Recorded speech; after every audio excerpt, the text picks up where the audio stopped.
Assalamualaikum warahmatullahi wabarakatuh. Saudaraku yang dirahmati Allah, di sepertiga malam yang sunyi, ketika dunia terlelap dan banyak manusia terbuai dalam mimpi, ada sebagian hamba Allah yang bangkit, meninggalkan hangatnya tempat tidur, membasuh wajahnya dengan air wudhu yang dingin, lalu berdiri dalam salat tahajud. Sebuah ibadah yang begitu mulia, begitu istimewa, hingga Allah sendiri turun ke langit dunia pada waktu itu, menawarkan ampunan, membuka pintu doa, dan melimpahkan rahmatnya. Tahajud bukan sekedar ibadah, ia adalah tanda cinta, tanda rindu seorang hamba kepada Rabb-Nya. Namun, tahukah kita saudaraku, ternyata tidak semua ahli tahajud itu beruntung di sisi Allah. Bahkan, ada yang justru termasuk orang yang rugi. Na'udzubillah. Mari kita renungkan sebuah kisah penuh pelajaran. Pada zaman dahulu, hiduplah seorang ahli ibadah yang dikenal sangat rajin melaksanakan sholat tahajud. Namanya adalah Abu bin Hashim. Setiap malam, tanpa pernah absen, ia bangun, berwudu, lalu bermunajat kepada Allah. Tangisnya pecah dalam doa, lisannya basah dengan zikir, sujudnya panjang. Orang-orang mengenalnya sebagai ahli ibadah, sebagai hamba yang dekat dengan Allah. Dan tanpa disadari, perlahan tumbuh rasa bangga dalam dirinya, merasa lebih baik, merasa lebih dekat, merasa lebih tinggi dibanding yang lain. Hingga suatu malam, ketika ia hendak mengambil air wudhu di sumur, tiba-tiba ia melihat sosok asing duduk di pinggir sumur itu. Terkejut, ia bertanya, "Wahai hamba Allah, siapakah engkau?" Sosok itu tersenyum, lalu berkata, "Aku adalah malaikat utusan Allah." Betapa terkejutnya Abu bin Hashim. Namun di balik keterkejutannya muncul rasa bangga, seolah kehadiran malaikat itu berkaitan dengan dirinya.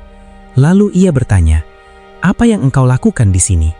Malaikat itu menjawab, "Aku diperintahkan untuk mencari hamba-hamba yang benar-benar mencintai Allah." Di tangan malaikat itu terdapat sebuah kitab besar. Abu bin Hashim pun penasaran, "Kitab apakah itu?" Malaikat menjawab, "Ini adalah catatan nama-nama hamba yang mencintai Allah." Hati Abu bin Hashim bergetar, namun bukan karena takut, melainkan karena harapan.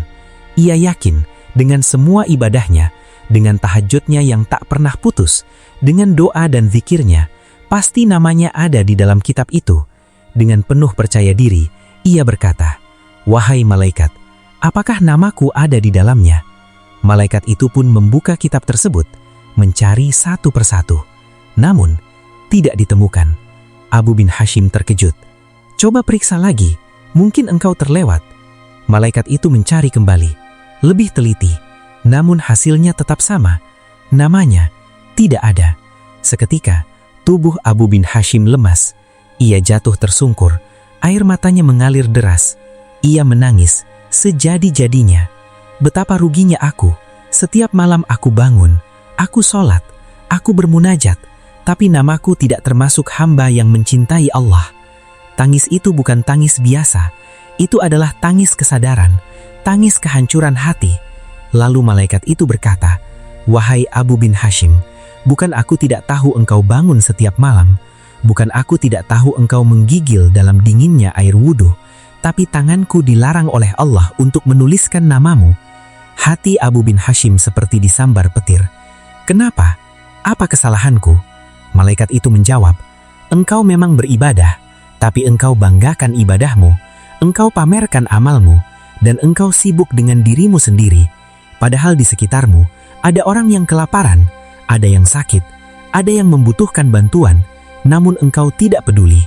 Bagaimana mungkin engkau disebut mencintai Allah jika engkau tidak mencintai hambanya?"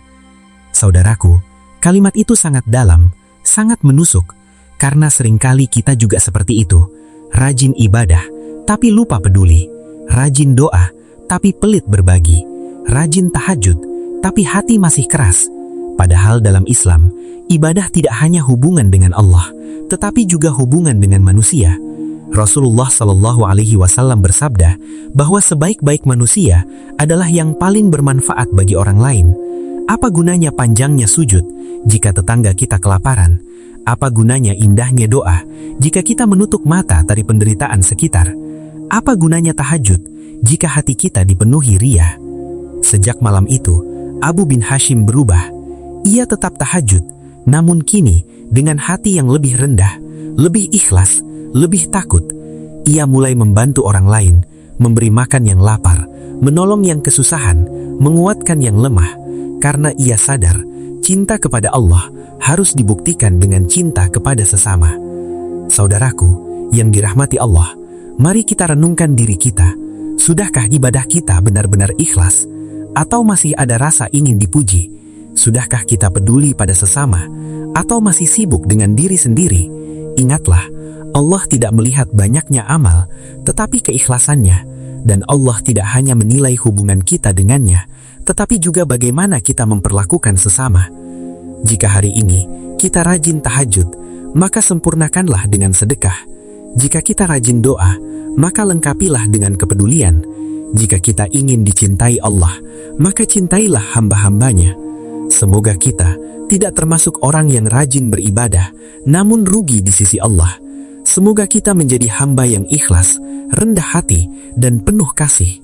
Dan semoga Allah memasukkan nama kita ke dalam golongan hamba-hamba yang benar-benar mencintainya. Amin. Ya Rabbal Alamin. Wassalamualaikum warahmatullahi wabarakatuh.